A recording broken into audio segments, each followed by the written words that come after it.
സിന്ധു നദീജല കരാറിൽ ചർച്ചകൾ പുനരാരംഭിക്കണമെന്ന അഭ്യർത്ഥനയുമായി വീണ്ടും പാകിസ്ഥാൻ.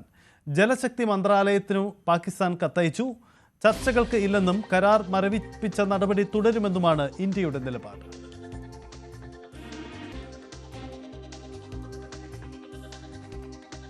വീണ്ടും സിന്ധു നദീജല കരാർ അത് പുനഃസ്ഥാപിക്കണം എന്ന ആവശ്യം പാകിസ്ഥാൻ ഉന്നയിക്കുകയാണ്. അതീവ ഗുരുതരമായ സാഹചര്യമാണ്. ഒരുപക്ഷെ ഇന്ത്യ ആയുധം കൊണ്ട് നൽകിയതിനേക്കാൾ വലിയ പ്രതിസന്ധി അവിടെ രൂപപ്പെടുന്നു എന്നതാണ് സാഹചര്യം. രാകേഷ് ചേരുന്നു. രാകേഷ്, എന്താണ് പാകിസ്ഥാന്റെ ആവശ്യം? ഈ വിഷയത്തിൽ ഒരു പുനഃപരിശോധനയില്ല എന്ന് ഇന്ത്യ നേരത്തെ തന്നെ വ്യക്തമാക്കി. അതേ നിലപാടിൽ തന്നെയാണോ ഇന്ത്യ ഇപ്പോൾ? സജിത്ത്, പഹൽഗാം ഭീകരാക്രമണത്തിന് പിന്നാലെ ഇന്ത്യ കൈക്കൊണ്ട നടപടികൾ ഏറ്റവും ആദ്യത്തേതെന്ന് പറയാം സിന്ധു നദീജല കരാർ റദ്ദാക്കിയത്. കാരണം സൈനിക നടപടിയൊക്കെ തന്നെ ആരംഭിക്കുന്നതിന് മുമ്പ് തന്നെ നയതന്ത്ര തലത്തിൽ ചില നീക്കങ്ങൾ ഇന്ത്യ നടത്തിയിരുന്നു. അത്തരത്തിൽ സുപ്രധാനമായൊരു നടപടിയായിരുന്നു 1960 നിലവിൽ വന്ന സിന്ധു നദീജല കരാർ സസ്പെൻഡ് ചെയ്തുകൊണ്ടുള്ള തീരുമാനം.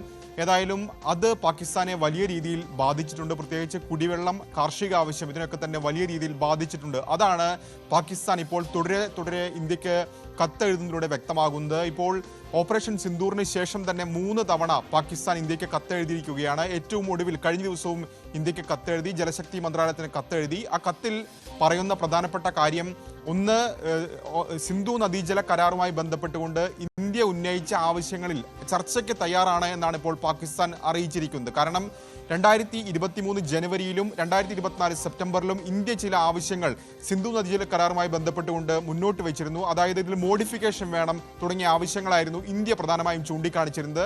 അന്ന് എല്ലാം അതിനോട് മുഖം തിരിഞ്ഞു നിൽക്കുകയായിരുന്നു പാകിസ്ഥാൻ. പക്ഷേ പഹൽഗാം ഭീകരാക്രമണത്തിന് പിന്നാലെ ഇന്ത്യ ശക്തമായ നിലപാട് കൈക്കൊണ്ടു. അതിനുശേഷമാണ് ഇന്ത്യ നേരത്തെ ഉന്നയിച്ച വിഷയങ്ങളിൽ ചർച്ചയാകാമെന്ന് അറിയിച്ചുകൊണ്ട് പാകിസ്ഥാൻ ഇന്ത്യയെ നിലപാട് അറിയിച്ചത്, ആ കത്തിനുള്ള മറുപടി നൽകിയത്. പക്ഷേ ഇന്ത്യ ഏതായാലും സ്വീകരിച്ചിരിക്കുന്ന നിലപാട് ഒരു തരത്തിലും നിലപാടിൽ നിന്ന് പിന്നോട്ടില്ല. ആലോചിച്ചുറപ്പിച്ച തീരുമാനമാണ്. നദീജല കരാർ സസ്പെൻഡ് ചെയ്ത നടപടി അത് തുടർന്നു പോകും, അതുമായി മുന്നോട്ട് പോകും എന്ന് തന്നെയാണ് ഇന്ത്യ ഇപ്പോൾ വ്യക്തമാക്കുകയും ചെയ്തിരിക്കുന്നത്. അതിന് പിന്നാലെയാണ് 3 കത്തുകൾ കൂടി ഇപ്പോൾ പാകിസ്ഥാൻ അയച്ചിരിക്കുന്നത്. ഏതായാലും ഈ കത്തുകൾ ജലശക്തി മന്ത്രാലയം, വിദേശകാര്യ മന്ത്രാലയത്തിന് കൈമാറിയിട്ടുണ്ട്. പക്ഷേ നിലപാടിൽ മാറ്റമില്ല എന്ന് തന്നെയാണ് ഇന്ത്യ അറിയിക്കുകയും ചെയ്തിരിക്കുന്നത്. മാത്രവുമല്ല, ഇന്ത്യ കനാൽ നിർമ്മാണവുമായി മുന്നോട്ട് പോവുകയാണ്. കാരണം ഈ നദിയിലെ വെള്ളം മറ്റ് ആവശ്യങ്ങൾക്ക് ഉപയോഗിക്കാനായി ഇപ്പോൾ കനാൽ നിർമ്മാണവുമായി മുന്നോട്ട് പോകാനുള്ള തീരുമാനത്തിലേക്ക് ഇന്ത്യ എത്തിയിരിക്കുന്നു. അതിൻ്റെ ആദ്യഘട്ടം എന്ന നിലയ്ക്ക് ചില നടപടികൾ ഇതിനോടകം തന്നെ ഇന്ത്യ കൈക്കൊള്ളുകയും ചെയ്തിട്ടുണ്ട്. അതായത് ബിയാസ് നദിയിൽ ഏതാണ്ട് 130 കിലോമീറ്റർ സ്ട്രെച്ച് വരുന്ന ആദ്യഘട്ടം നിർമ്മിക്കാനാണ് ഇന്ത്യ ഇപ്പോൾ ലക്ഷ്യമിടുന്നത്. അത് 3 വർഷം കൊണ്ട് പൂർത്തിയാക്കാൻ കഴിയുമെന്ന് കൂടി ജലശക്തി മന്ത്രാലയം അറിയിക്കുകയും ചെയ്യുന്നുണ്ട്. അതായത് രാജസ്ഥാനിലെ ശ്രീ ഗംഗാനഗറിലേക്ക് ഉൾപ്പെടെ വെള്ളം ലഭിക്കുന്ന രീതിയിലായിരിക്കും ആദ്യ സ്ട്രെച്ചിന്റെ നിർമ്മാണം പൂർത്തിയാക്കുക.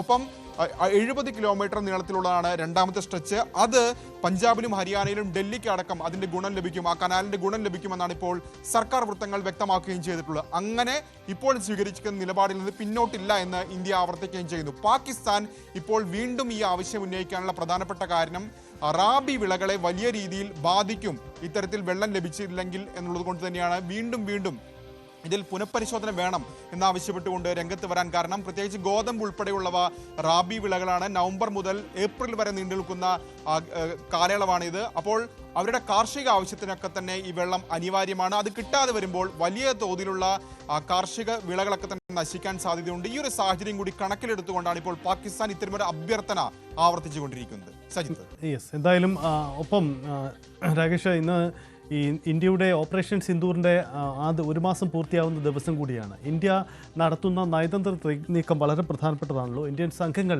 തിരികെ വന്നുകൊണ്ടിരിക്കുന്നു. ഇവരുമായി വിദേശകാര്യമന്ത്രി ആശയവിനിമയം നടത്തുന്നുണ്ട്. ഇന്ത്യയുടെ ഈ നയതന്ത്ര നീക്കങ്ങൾ പൂർത്തിയായതിനു ശേഷം ഉണ്ടാകാൻ പ്രതീക്ഷിക്കുന്ന പുതിയ നീക്കം എന്തായിരിക്കും? നമ്മൾ രാജ്യാന്തര തലത്തിൽ നമ്മുടെ നിലപാടുകൾ എങ്ങനെ ഉയർത്തും? ഒപ്പം തന്നെ പാർലമെൻറ്റ് സമ്മേളനം അത് ഇനി പ്രതീക്ഷിക്കണോ? അതിൽ പ്രത്യേക പാർലമെൻറ്റ് സമ്മേളനം ഉണ്ടാവില്ലെന്ന് ഏറെക്കുറെ ഉറപ്പല്ലേ? സജിത്ത്, ഓപ്പറേഷൻ സിന്ദൂറിന് ഏതായാലും ഒരു മാസം തികയാണ്.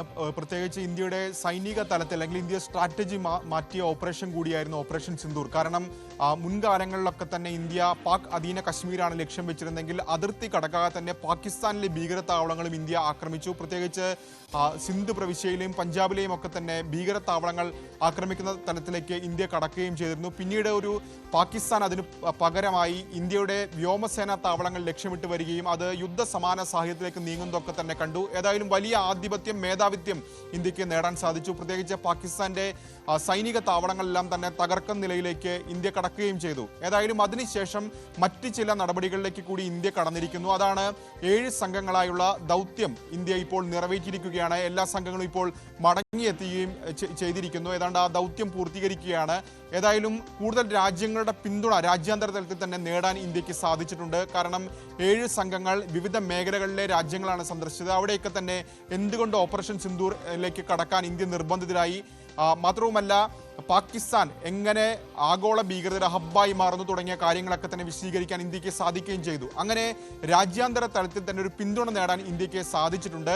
ഏതായാലും നിലവിൽ പ്രത്യേക പാർലമെന്റ് സമ്മേളനം സെഷൻ ഉണ്ടാവില്ല എന്ന കാര്യം സർക്കാർ തന്നെ വ്യക്തമാക്കുകയും മൺസൂൺ സെഷന്റെ ഡേറ്റുകൾ ഇതിനോടൊപ്പം തന്നെ പ്രഖ്യാപിക്കുകയും ചെയ്തിട്ടുണ്ട്. ജൂലൈ മാസത്തിൽ അതിന്റെ തീയതികളും സർക്കാർ കഴിഞ്ഞ ദിവസം അറിയിച്ചിട്ടുണ്ട്. പ്രത്യേകിച്ച് സാധാരണഗതിയിൽ ഒരു 20 ദിവസം മുമ്പൊക്കെ തന്നെയാണ് ഇത്തരത്തിൽ ഷെഡ്യൂള് സർക്കാരിന്റെ ഭാഗത്തുനിന്ന് ഉണ്ടാകാറുള്ളതെങ്കിൽ വളരെ നേരത്തെ തന്നെ ഇത്തവണ മൺസൂൺ സെഷന്റെ തീയതികൾ സർക്കാർ നിശ്ചയിക്കുന്ന നിലയിലേക്ക് കൂടി കാര്യങ്ങൾ എത്തുകയുണ്ടായി. അത് ഇത്തരത്തിൽ പ്രത്യേക പാർലമെന്റ് സമ്മേളനം വിളിച്ച് ഇക്കാര്യങ്ങൾ വിശദീകരിക്കണമെന്ന് പ്രതിപക്ഷം ആവശ്യപ്പെടുന്ന സാഹചര്യത്തിൽ കൂടിയാണ് അത്തരമൊരു നീക്കത്തിലേക്ക് ഈ ഘട്ടത്തിൽ സർക്കാർ കടക്കുകയും ചെയ്തിട്ടുള്ളത്. ഏതായാലും പ്രതിപക്ഷ നിരയിലും പ്രത്യേക സമ്മേളനം വേണമെന്ന ആവശ്യത്തിൽ ഭിന്നതയുണ്ട്. പ്രത്യേകിച്ച് NCP, ശരത് പവാർ നേതൃത്വം നൽകുന്ന NCP ഇന്ത്യ മുന്നണിയിലെ പ്രധാനപ്പെട്ട കക്ഷിയാണ്. ഇന്ന് ഇപ്പോൾ സുപ്രിയ സുരയുടെ ഭാഗത്തു നിന്നും പ്രതികരണം വന്നിട്ടുണ്ട്. അതായത് വിദേശ പര്യടനത്തെ നയിച്ചിരുന്ന ഒരു ദൗത്യ സംഘത്തിന്റെ നയിച്ചിരുന്നത് സുപ്രിയ സുരയിലായിരുന്നു. വിദേശത്തുള്ളപ്പോൾ തനിക്ക് ഇത്തരത്തിൽ ഫോൺ സന്ദേശം ലഭിച്ചു. പക്ഷേ പ്രത്യേക പാർലമെന്റ് സമ്മേളനം ഈ ഘട്ടത്തിൽ ആവശ്യമില്ല, രാജ്യം ഒറ്റക്കെട്ടായി നിൽക്കണമെന്ന സന്ദേശമാണ്, മറുപടിയാണ് താൻ നൽകിയതെന്ന പ്രതികരണം